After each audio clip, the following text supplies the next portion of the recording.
سوداك حيلة طلعة الهادي جميلة عينه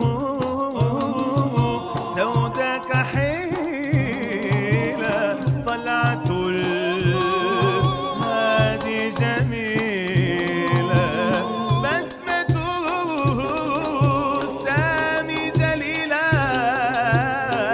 بسمته سامي جليلة قدره فوق العوالي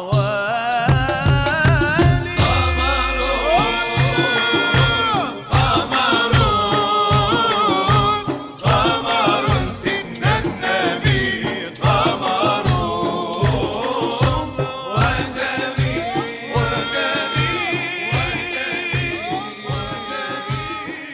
Assalamualaikum warahmatullahi taala wabarakatuh. Bismillahirrahmanirrahim. Alhamdulillahirabbil alamin. Wassalatu wassalamu ala asyrafil anbiya'i wal mursalin sayyidina maulana Muhammad wa ala alihi wa sahbihi ajma'in. Subhanaka la ilma lana illa ma 'allamtana innaka antal alimul hakim. Wa la haula wa la quwwata illa billahil aliyyil azim. Allahumma salli ala sayyidina maulana Muhammadin nur al-mudhibi linisyani binurihi wa ala alihi fi kulli lamhatin wa nafasin adada ma wasi'ahu inka amin. Amma ba'du.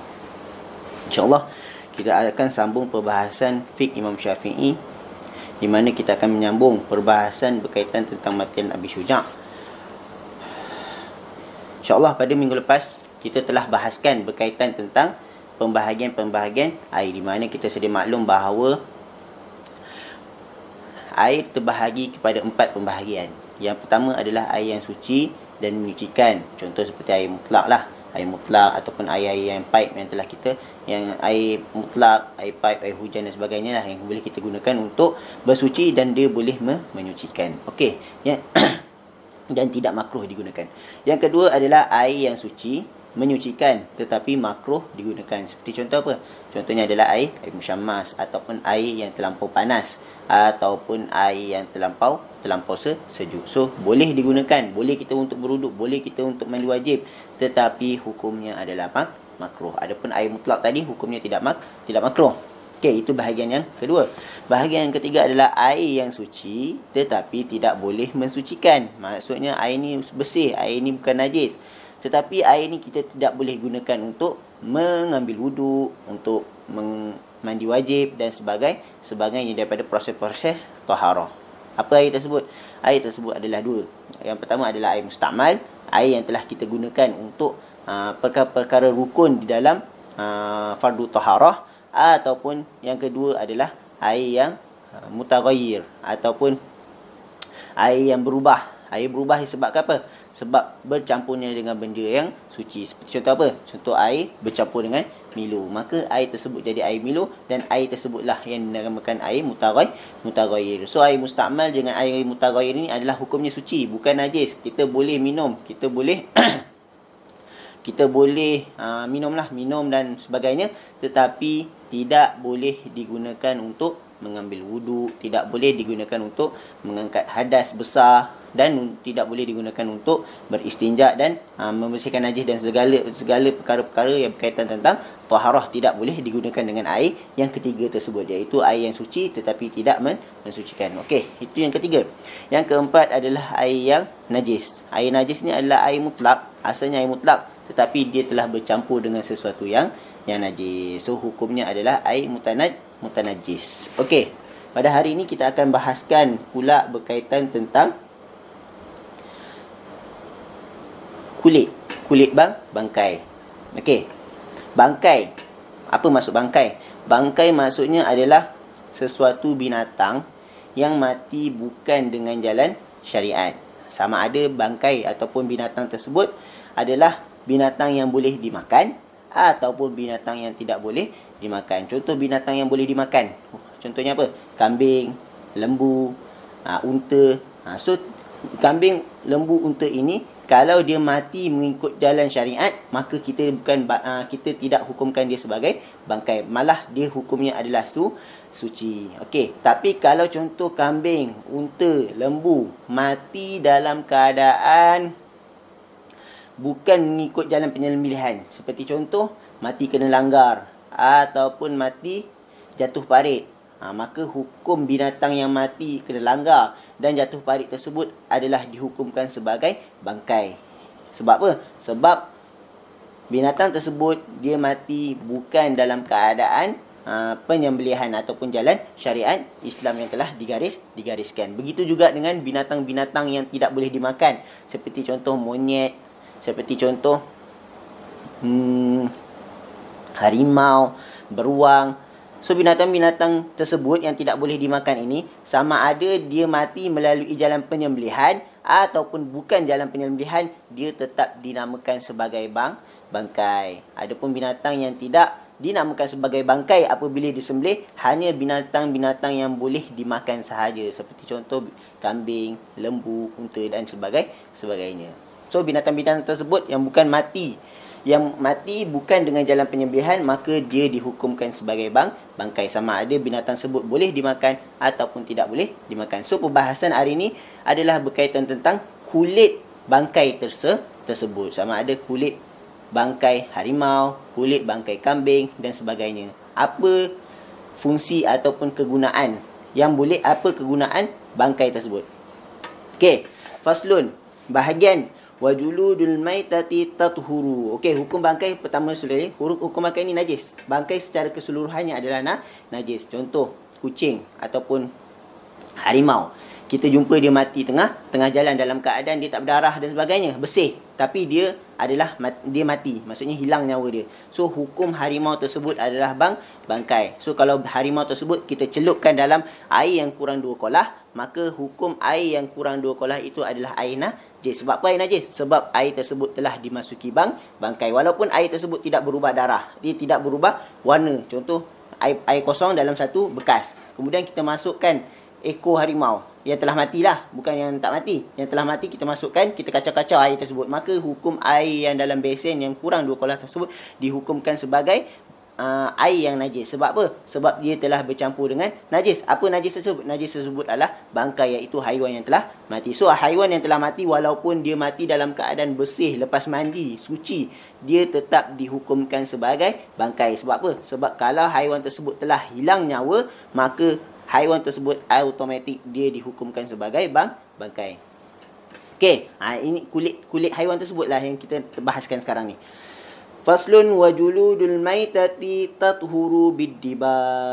Okey, dalam bangkai tersebut bukan semuanya tidak berfaedah. Hanya satu bahagian sahaja daripada bangkai yang boleh kita manfaatkan.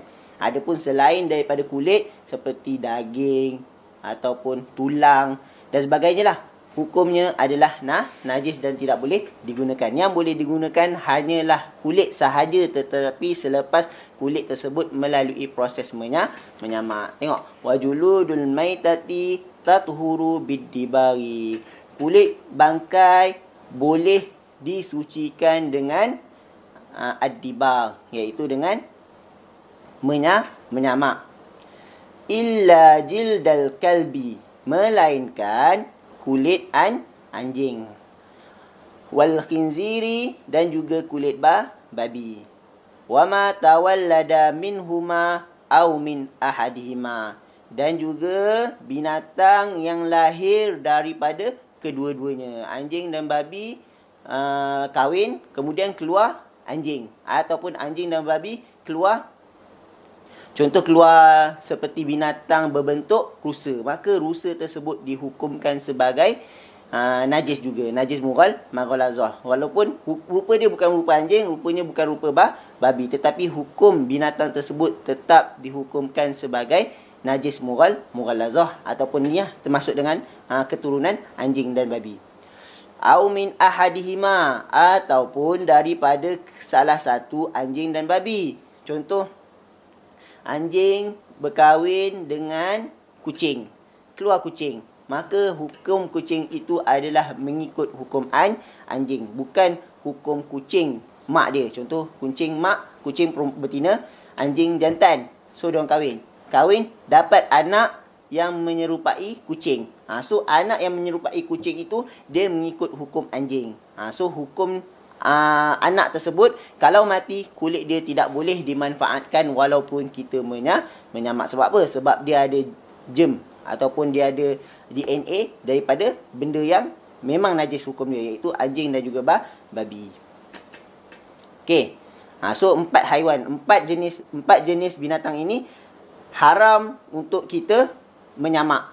Maksudnya 4 jenis binatang ini saja kulitnya kita tidak boleh manfaatkan, iaitu pertama anjing, yang kedua babi, yang ketiga apa yang lahir daripada anjing dan juga babi, dia anjing dan babi kahwin, yang keempat adalah salah satunya, contoh anjing kahwin dengan binatang yang suci seperti contoh kucing, ataupun babi kahwin dengan zirafah.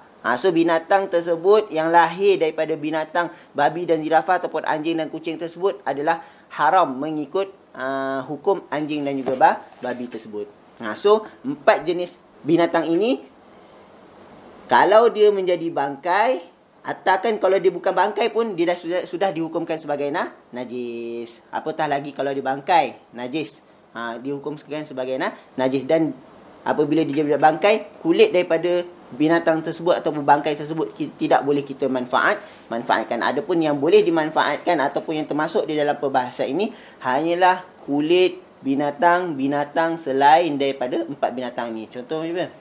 Singa, harimau, beruang, biawak, ular, apa lagi? Buaya, kambing yang mati kena langgar, lembu yang kena mati yang mati disebabkan jatuh parit dan sebagainya selain daripada 4 binatang tersebut. So kalau contoh kita jalan dalam suatu perjalanan, tiba-tiba kita nampak bangkai lembu ataupun bangkai kambing. So daripada bangkai tersebut hanya yang boleh kita manfaatkan hanya kulitnya sahaja, ataupun kalau dia punya apa tu nama dia?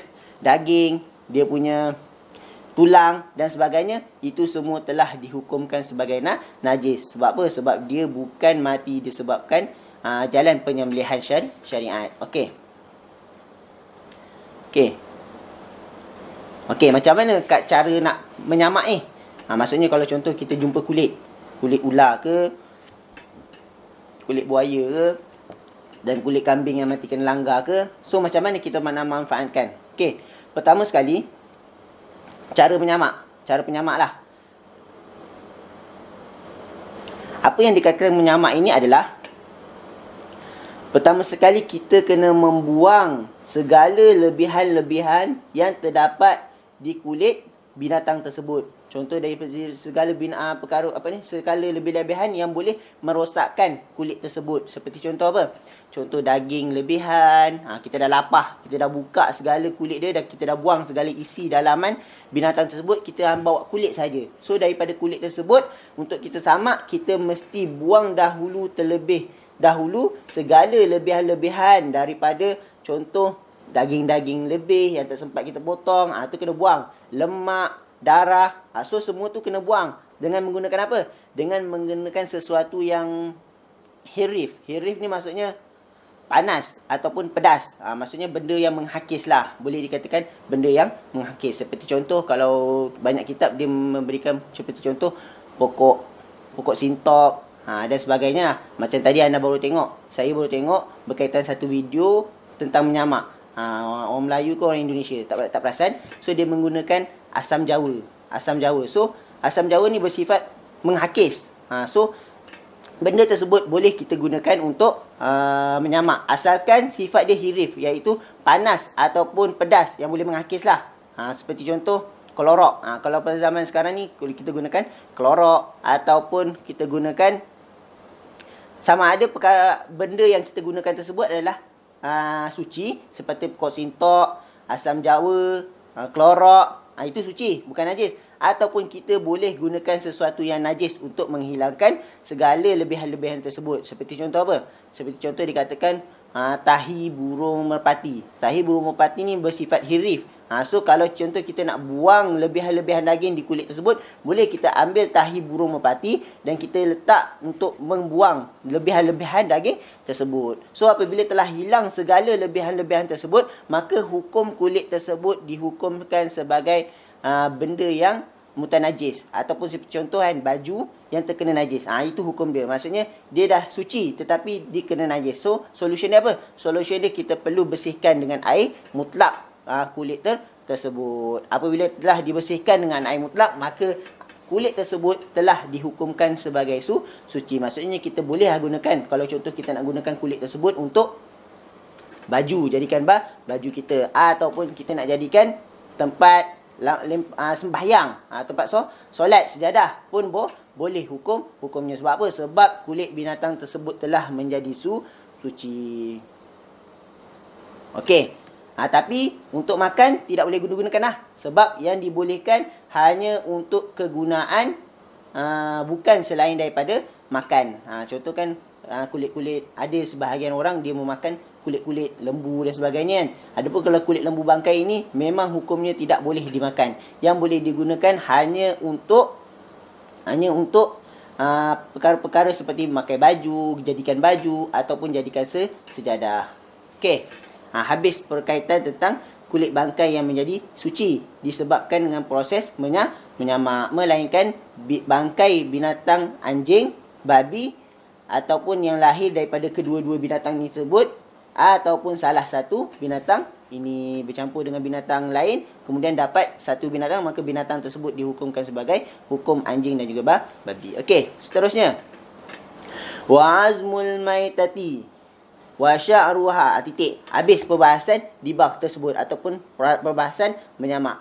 Okey, kita masuk pula seterusnya adalah wa azmul maitati wa sya'ruha najisun illal adami.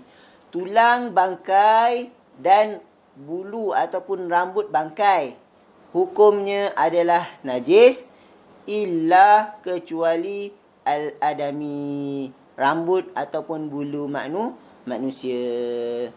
Okey.